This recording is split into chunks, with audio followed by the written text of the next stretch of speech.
Ang ganda, parang ano, para kang nasa Korea o Japan. Japan.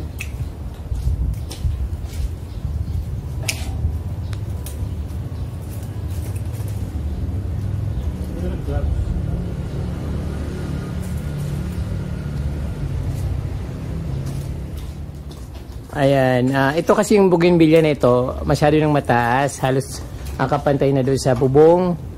Sabi ng friend ko, putulin niya na raw.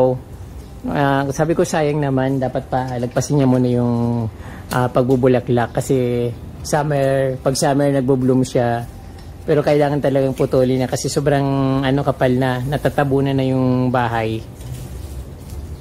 At pag masyado ng malaki, mahirap na rin putulin kasi matinik siya. Ayun.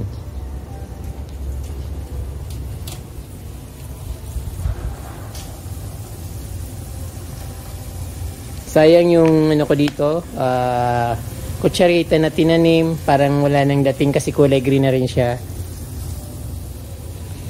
Tapos dito naman, tinaniman ko dito ng topia. Kasi nakikita ng friend ko parang gusto niya raw yung halaman na maliliit yung dahon. So napag-alaman namin na yung halaman na sinasabi niya ay yung tinatawag na topia. Ayan. So medyo malalayo yung pagkatanim ko, dapat medyo malalapit lang. Kaya lang maliliit pa siya, pag lumaki naman sigurado magdidikit-dikit sila. Ayan, sa amin kulay green lang ito. Tapos dito nagiging kulay medyo light green na medyo yellow. Ayan, topia.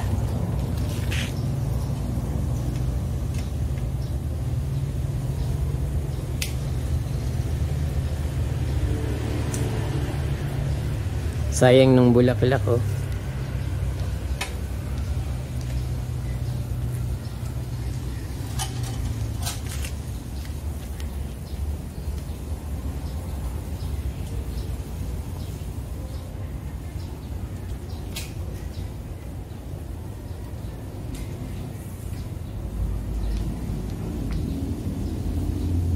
Mga ganitong oras, mga alas 3 ng hapon, nagsisimula na kaming magdilig kasi malawak itong garden niya. Tapos tinatagalan yung didilig kasi natutuyo ka agad yung tubig, hindi man lang umabot sa pinakaugat nila.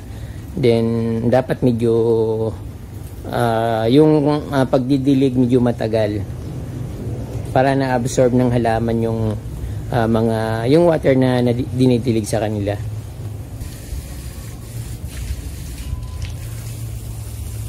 Yung grass dito Kaprumdi ay papalitan daw ng ulit, gagawing Bermuda ulit, tatanggalin yung frog grass. Although malaki na rin ginastos nila dito kasi binili nila itong frog grass, tapos itinanim, then papalitan na naman ng Bermuda. Kaya lang wala kaming makitang Bermuda.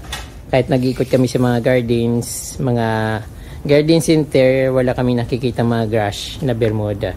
So kaya sabi ko wag mo nang tanggalin kasi wala pa naman, pag mayroon na, madali lang naman tanggalin siya.